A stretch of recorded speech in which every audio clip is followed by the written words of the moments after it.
Hello, mate, all right? What's up there?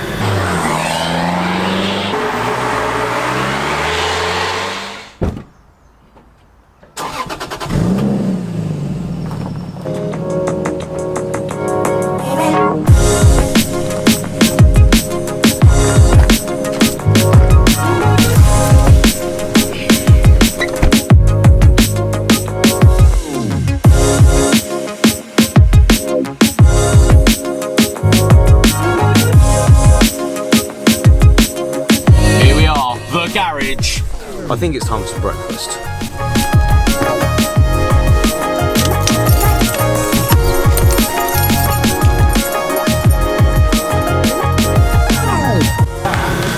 Attack it!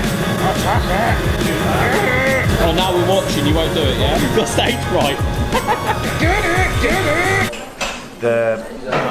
Better not. Got something to clean this lens, it's a bit...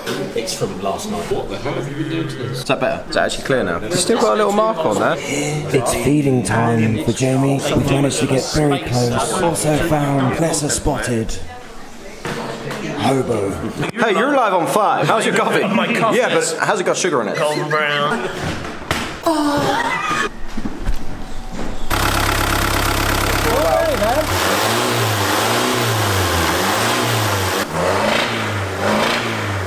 Shut. He picked it back up and it blew his fingers off. So a bit of a different video today, as you've seen. We've just gone and got some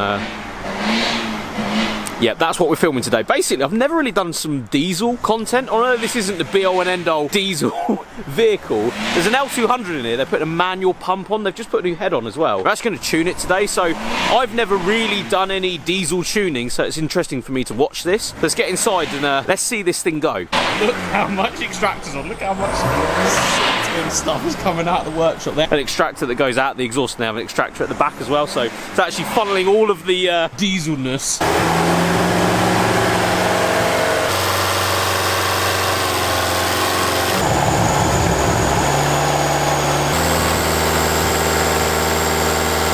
Although the extractor's on in there, it's absolutely just so smoky in there, it's unreal. Yes, Dan, get a fan out, Jesus, man. The tuning potential, of course, of diesels is there, but trying to get it right is what we're trying to do now, what they're trying to do now. I say we like I know what I'm doing. I never know what I'm doing. I'm just here to have a laugh. The amount of soot and just stuff that's actually created when you do this to a vehicle is insane. Smoky, very smoky.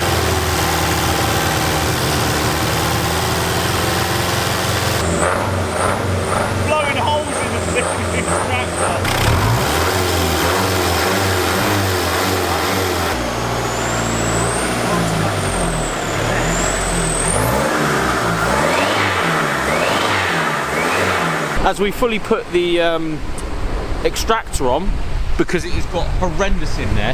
Look at the state of George's Patrol. Short wheelbase, jacked up. Look at the white coming out the bottom of it. Yes, look at that.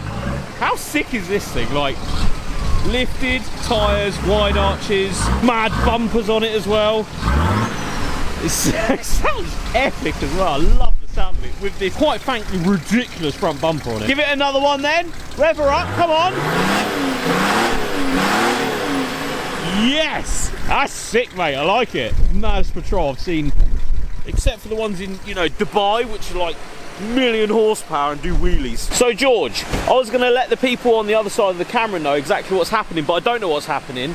So what's happening? Because we've just seen you, what, tuning in theory and putting the boost up on that L200? Yeah, it's kind of redneck. Redneck version of doing it. Electric pump. Yeah. They're crap.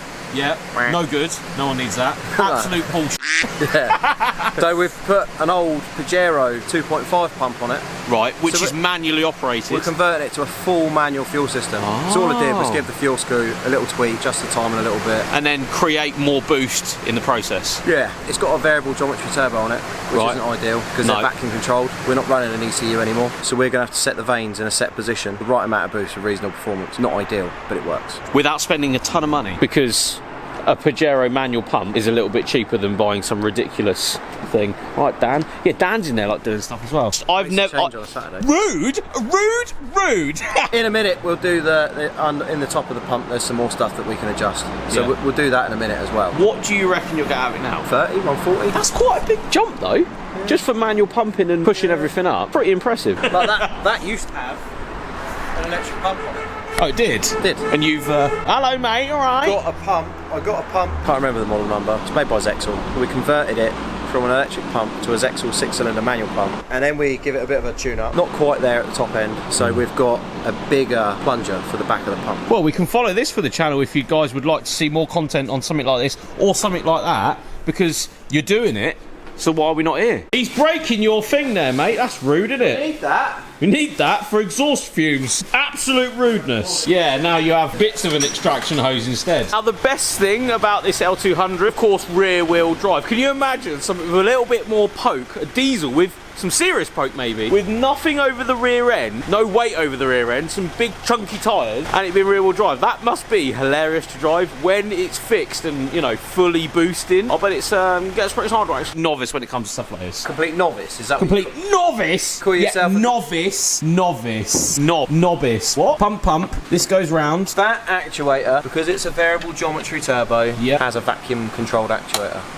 So we have to be able to induce a vacuum, be able to find the ideal position for the vanes, to go a little bit redneck on it and get it tuned up with no control. So we've got to get the vanes in a fixed position where they work kind of okay and produce kind of the right amount of boost. It's just them fettling to get it right. Yeah, you do have to keep a handle on your exhaust gas temperatures. Right. So you should put an exhaust gas temperature probe in there. Yeah. Otherwise you will melt stuff. Okay. Like engine things. Heads, valves, pistons. We don't want that. And it's got a brand new head on this. This is one of your friends, you know, our friends' vehicles, but we don't want to start melting stuff. There's a dog. Hello. Cuddle. My bitch. So, starting the L200 up, of course, after fettling with that manual pump, we're going to see what power it's going to run. They're just testing out dyno, making sure it's all happy on there after it's been strapped down. We're going to put the extraction on. Sorry you guys can't hear me properly, but let's see what it does.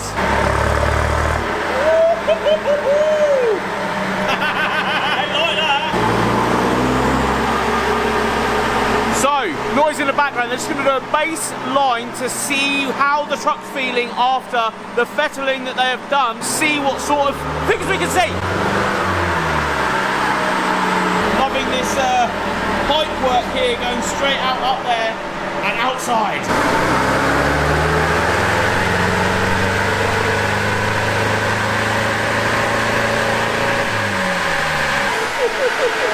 The amount of smoke. So after base run, I'm going to start adjusting it a little bit more. George, talk to us. What are you adjusting? Basically, you're not happy, are you? No, I'm not happy actually. Get it to a point where it runs nice. So after that run, George wasn't happy with the fueling, so he's turned it down just a little bit, and then we're going to run it again, see if that makes any difference, because he wasn't happy with that first run and the fuel that's obviously going into the vehicle.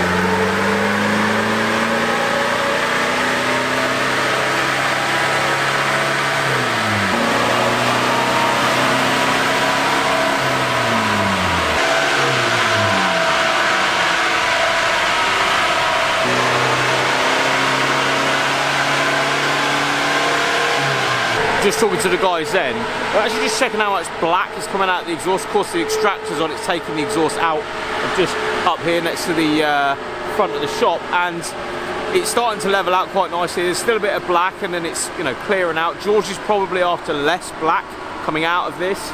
It's going well though.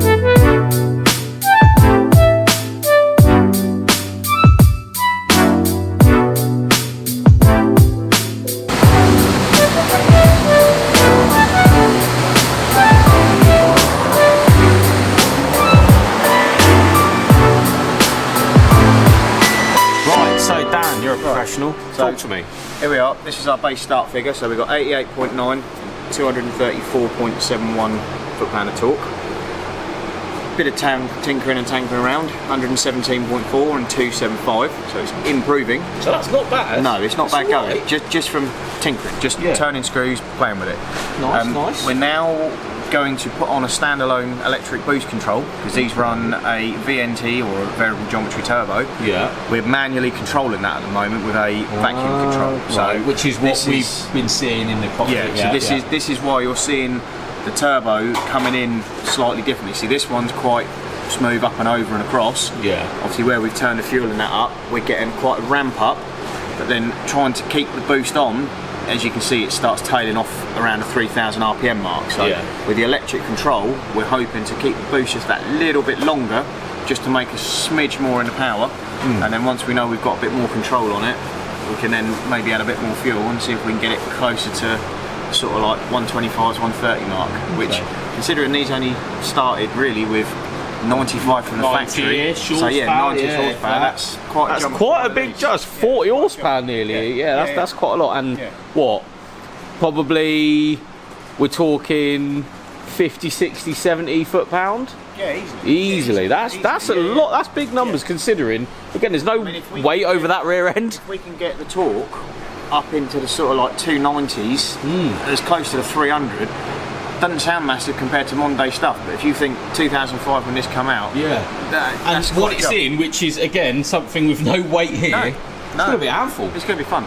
The next day. So it's the next day and we are back with the L200. I left the guys with it yesterday because they were putting in an electronic boost controller. As you can see here, it's not properly wired in. Well, it's probably wired in, but it's not properly fitted yet. As you can see, but everything on here is ready to go, and they've actually ramped it up with all the instructions and everything. I didn't want to bore you guys too much with the installation of that, but that has happened, and it has meant that they've been able to bring the power up. I'll show you the graph. So they ran it up, and this is the numbers. So starting off at 88.9 brake horsepower, it ran 132.7, basically 50% more than the factory or what it came in with. It's actually running 132 brake horsepower. Doesn't sound like a lot, but in something like this, you know, as I've already said in this video a few times, not a lot of weight over the back. That's quite a lot of power, really, considering it was only this to start with. That's quite a big margin of increase. But here's where you're really going to feel 234.7 here, and we're up to 317 newton meters. So as you can see, it's quite a big gain, really, considering yes, this is still, you know, only 132 brake horsepower. I feel like that is really good numbers, considering that, you know, factory, they're what, say they're 80, 90, 95 horsepower. That is a big jump. That's around, for the guys that want to know, it's about 20-25 pounds of boost going through the vehicle to actually create these numbers. It doesn't sound like a lot, and people, you know, run that power. Oh yeah, all day long. 50% on anything is a lot, in my opinion. And the drivability as well. Just for turning screws. You literally turn some screws. Yeah, you put a manual pump on it, but manual pump, digital boost controller, which is literally flicking switches. There's nothing crazy in it. Just let her have it. You can buy the kit. I think the kit's like a couple of £100 for that, and that is a very basic install. Switch live, negative. This comes with all the sensors, the instructions on how to do it. Instructions ready to go. Pretty simple, printed out. Pretty simple. In colour, look at this. Woo! How to set it all. Yes, look at that. Couple £100 for the boost controller. Yeah. How much was a manual pump? Pump was second hand, same again, couple of £100. You are taking a punt, obviously, that the pump's working. Yeah. If you had to get it serviced, £400 to £500. But okay, couple of £100 for that. Yeah. This has had a brand new head on it anyway, because it did have a head gasket issue. So brand new. What better time to do it? Sorry to butt in, but what a great time to do it. Yeah. You get the whole lot. Brand new head, which is all built up, all the gaskets, bolts, anything you need. About £500 for a head, and that's not £500 trade. That's £500 for anything. And that sounds like a lot of money, but you've got 50% more power for £1,000. And I know that sounds like some people might not think, oh, that's, you know, good value for money. I think that is, considering there's no other vehicle you could get 50% more power out of for the money. You know, it's the stop at the roadside. It's not working. Get my toolkit out and tinker with it. And start turning it up. That's all this is. It's just proving that it is still doable and it's still out there.